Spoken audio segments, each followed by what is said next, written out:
안녕하세요. 오만사입니다. 사람이 인생을 살다 보면 이런 일도 있고 저런 일도 있기 마련입니다. 사회생활을 하는 도중에 만난 사람들에게 받는 스트레스나 맞닥뜨린 사건들은 그저 회피하거나 더 이상 만나지 않거나 인연을 끊어버리면 그만이죠. 하지만 가족이 있어서는 그건 쉽지만은 않은 일임에는 틀림이 없습니다.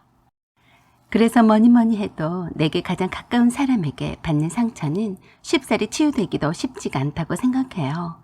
여러분들도 듣기에 따라서는 뭐 별것도 아닌 내용이라고 생각하실지 모르겠지만 제게는 참 자존심이 상했던 일이었어요. 제가 남편과 결혼할 때만 해도 약간 다른 사람들보다는 통통했어도 미모가 받쳐줘서 보통 사람들에 비해서는 주목을 받는 타입이었어요. 물론 남편을 만나서 사귀기 전에도 외모는 다른 사람들에게 뒤처진다는 생각은 해본 적이 없었어요. 남편도 제가 눈에 띄게 예뻐서 저를 쫓아다녔다고 했으니까요. 제가 어렸을 때부터 신장 기능이 약간 좋지 않은 탓에 몸이 잘 붓곤 했습니다. 신장이 안 좋으니 심장도 별로 좋지 않았어요. 그렇다고 해서 병적인 것은 아니었는데 조금만 짜게 음식을 먹기라도 하거나 소화가 잘 안 되고 그럴 땐 금방 티가 났어요. 얼굴이 퉁퉁 부을 뿐만이 아니라 온몸이 부었어요. 남편과 데이트를 할 때도 조금만 걷기라도 하면 발이 부어서 신발을 신을 수 없을 때가 종종 있었어요. 출근할 때 헐렁했던 신발이 퇴근할 때는 꽉 끼거나 맞지 않아서 한참을 다리를 올리고 주무르고 한 다음에 겨우 신발을 꽉 낀 채로 신거나 아니면 미리 준비해둔 다른 신발로 바꿔 신거나 했습니다. 다른 사람들은 계단을 한 번에 금방 한층 정도는 올라가도 저는 두세 계단만 올라도 허헉거리며 숨이 차서 힘들어했어요. 아주 어렸을 때에는 거리에 나오지를 못했습니다. 자동차 매운 냄새가 역겨워서 토가 나오려고 해서요. 버스나 차만 타도 멀미할 듯이 머리가 빠개질 듯이 아팠어요. 엘리베이터도 잘 못 탔어요. 어지럽고 약간 울렁거려서요. 그래서 부지기수로 병원에서 검사도 많이 받았지만 그저 심장이 선천적으로 약하다는 소리만 들었는데 어느 순간 사춘기를 지나오면서 좋아졌어요. 언제 그러냐는 듯 달리기도 짧은 거리는 달릴 수가 있었고 계단도 천천히는 잘 오를 수도 있었고 엘리베이터도 말할 것도 없었어요. 버스도 오래 타도 머리가 아프거나 속이 울렁거리거나 하지는 않아서 보통 사람들과 평범한 생활을 할 수 있었어요. 그렇지만 여전히 많이 먹지도 않아도 잘 붓는 체질이었습니다.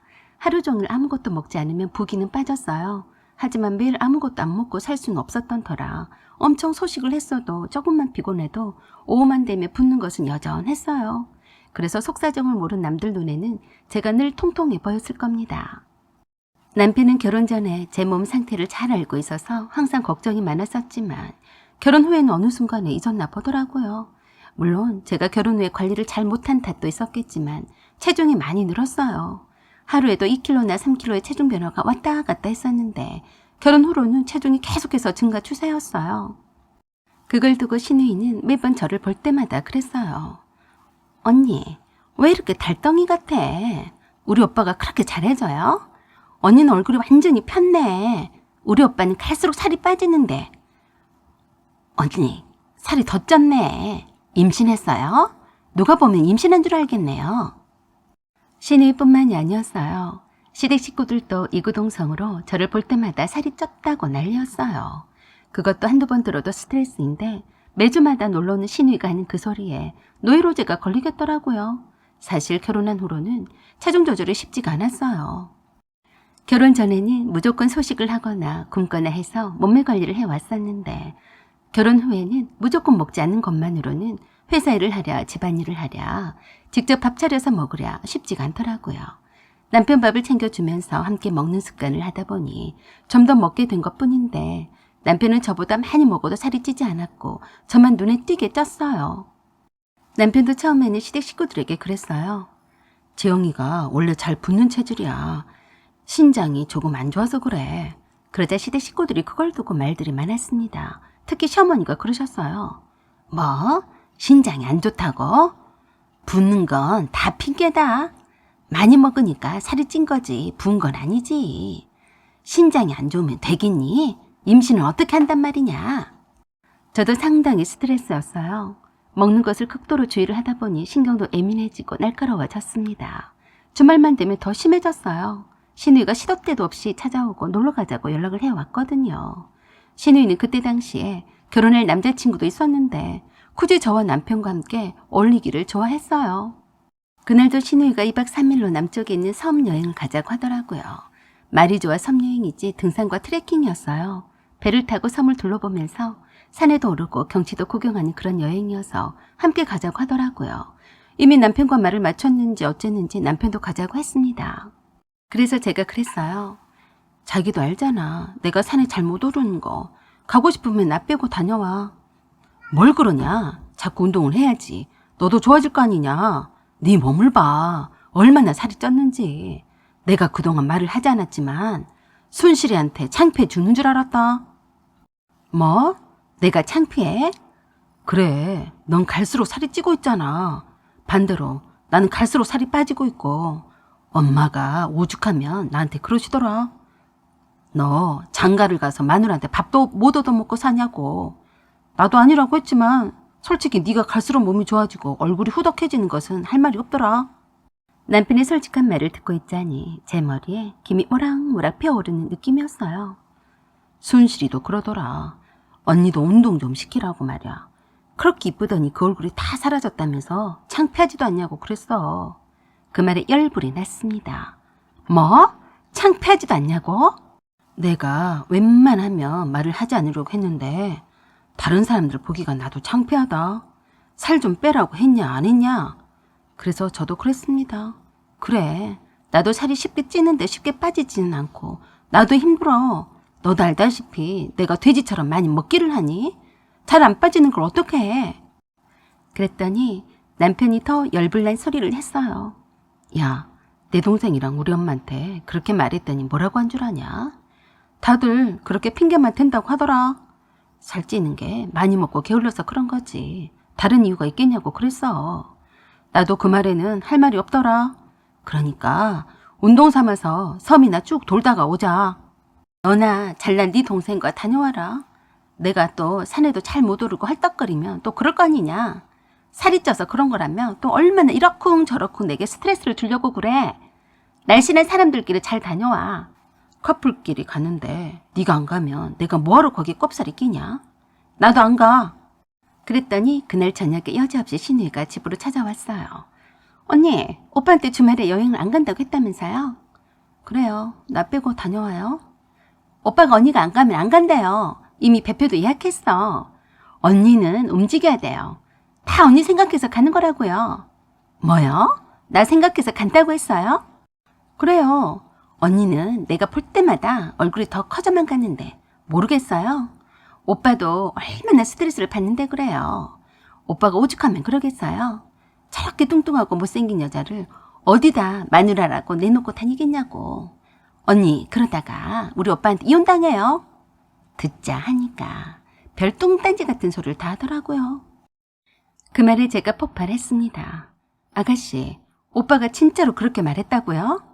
신우이는 정말 답답하다는 듯이 제게 그랬어요. 내가 오죽하면 언니가 좀 충격 좀 받아서 다이어트 좀 하라고 오빠가 한 말까지도 다 전해주겠어요. 다 여행을 가자는 것도 언니 운동 좀 시키려고 그런 거라고요. 그랬더니 신우이가 남편에게 그랬어요. 오빠, 뭔 고집이 이렇게 센지 모르겠네. 그냥 여러 말 말고 가자고 하면 될 것 가지고 안 간다고 버티고 있네. 신우이가 하는 그 말에 남편이 하는 말이 각언이었어요. 그러게 말이다. 아무리 봐도 자격지심 때문인 것 같다. 순실이 네가 너무 날씬하고 이쁘니까 비교가 되어서 쪽이 팔려서 그런 거야. 냅둬라. 신우이는 저를 완전히 우습게 봤는지 아무렇지도 않게 짓거렸어요. 저는 머리에 스템이 뿜뿜 오르다 못해 터지기 일보 직전이었는데 그때 마침 퇴근해서 남편이 집에 들어왔습니다. 신우이가 와 있는 것을 보고 남편이 말했어요. 순실이 왔냐? 얘기는 해봤냐? 저를 바로 앞에 두고 둘이서 쌍으로 비아냥거리며 함부로 짓거렸어요. 드디어 저도 뚜껑이 열려버렸죠. 야, 너 뭐라고 했어? 뭐? 자격지심? 내가 가고 안 가고는 내 맘이지. 네가 뭔데 함부로 짓거려? 그랬더니 신우이가 그랬어요. 어머, 화는 걸 보니까 무섭네. 어지간히 해요. 왜 우리 오빠한테 반말이에요? 그래서 제가 끝장을 보기로 했습니다. 그래? 너는 내가 살찌니까 기분이 좋았니? 맨날 내가 살쪘다고 노래를 부르고 신이 났던데 날 갖고 놀만 했냐? 어따 대고 콩알만한 게 어른 무서운 줄 몰라. 그랬더니 신우이가 남편에게 도망을 가더니 설레발을 떨었어요. 어머머 오빠, 언니 말하는 것 좀 봐. 나한테 치겠네. 그러자 남편이 제게 날렸어요. 너 미쳤냐? 말을 그렇게 함부로 하냐? 그래서 제가 그랬어요. 그래, 난 미쳤다. 너는 말짱해서 나한테 그렇게 함부로 말했냐? 자기 집 식구들 아니랄까봐 동생이나 어머니나 어쩜 그렇게 똑같니? 뭐가 어째? 너는 얼마나 나보다 날씬한 것 빼고는 잘생긴 얼굴이었냐? 내가 뚱뚱해서 창피했냐? 그럼 원하는 대로 이혼해줄 테니까 네가 그렇게도 좋아하는 몸매 좋은 여자랑 만나서 다시 살아봐. 생긴 것도 기인 없이 생겨가지고 어디다 내놓지도 못할 얼굴인 주제 누구 보고 이래라 저래라야. 하여간 주제 파악도 못한 것들이 한둘 해야지. 밥맛 떨어진다. 이혼하자. 응? 제가 갑자기 눈을 휘반덕거리며 이혼하자는 말에 남편이 살짝 놀란 눈치였어요. 그러자 신우이가 한마디 했어요. 아이고, 이혼하자고 하면 무서워서 딸 줄 알았나 보네. 그래서 제가 바로 달려가서 아구통을 날려버렸어요. 너무 순식간에 일어난 일이라 제가 그렇게나 몸을 다 실어서 한 방에 날렸나 싶어서 놀랐습니다. 이미 엎질러진 물이었어요. 그러게 왜 사람 감정은 빈정상하게 건드냐고요. 결국에 신우이는 119에 실려가는 신세가 되었어요. 그냥 뻗어서 턱을 붙들고 끙끙댔는데 남편이 겁을 먹고 난리였어요. 그러던지 말던지 그 한 방에 제 속은 다 시원하더라고요. 그 정신이 없는 통에 신우의 남편이 119와 함께 나가자 아파트 비번도 바꿔버리고 남편에게 톡을 날렸어요. 내일 집을 부동산 업체에 내놓을 테니까 집에 들어올 생각 마라. 여기에는 내 짐이 더 많으니까 네 집은 경비실 앞에다 내다 놓을 테니까 가져가든 말든 알아서 해. 119에 실려갔던 신우이는 턱에 금이 가서 한동안 힘들었다고 들었어요. 저한테 싸가지 없이 군 값이라고 해줬죠. 그렇게 남편과는 이혼을 했습니다. 그리고 3년 뒤에 저는 재혼을 하게 되었어요. 공교롭게도 신우이가 사귀던 남자친구의 큰 형과 결혼을 하게 되었어요. 지금의 남편도 저와 마찬가지로 재혼이었는데요. 대학 다닐 때 동아리 선배였더라고요. 우연히 전 남편과 신우이와 함께 찍은 사진을 보다가 저를 발견하고서 저의 소식을 듣고 있었어요. 그러다가 제가 이혼을 했다는 소식을 접하자마자 연락을 해왔어요. 그는 의사였고 동아리 활동 중에 저를 본으로 첫눈에 반했었는데 저에게 대시할 기회를 놓쳤다고 했습니다. 저는 기억이 없던 사람이었고요. 제가 이혼을 하게 된 스토리를 다 알고 있었던지라 저와 함께 운동을 하기 시작했어요. 저의 건강을 책임을 지겠다며 다른 동료 의사들의 조언을 들어가면서 저의 식습관을 고치는데 도움을 많이 주었어요. 그 사이에 신우이는 지금의 남편의 동생과 결혼을 해서 출산까지 했는데요. 돌잔치에 나타나서 결혼 발표 겸 축하를 해줬더니 기절 초풍하더라고요. 거기는 전 남편과 전 시어머니도 있었어요. 미스 코리아 뺨치게 이쁘고 날씬해진 저를 보고서 입을 다물지 못했어요. 예비 동서인 전 신우이는 출산 후 몸매 관리에 실패를 했는지 어쨌는지 도라무통 같더라고요. 저는 남편 덕에 오히려 10년은 더 젊어 보이게 홀쭉해졌는데 말입니다. 저와는 반대로 넉넉해진 예전의 신우이를 보니까 만능감이 교차했어요. 그리고 저와 어울리는 제 옆에 남편을 보더니 얼굴이 새하얘져서 바들바들 떨면서 제게 말도 못 붙였어요.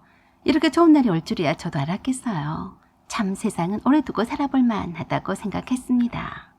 사연은 여기까지입니다. 구독과 좋아요 부탁드려요. 감사합니다.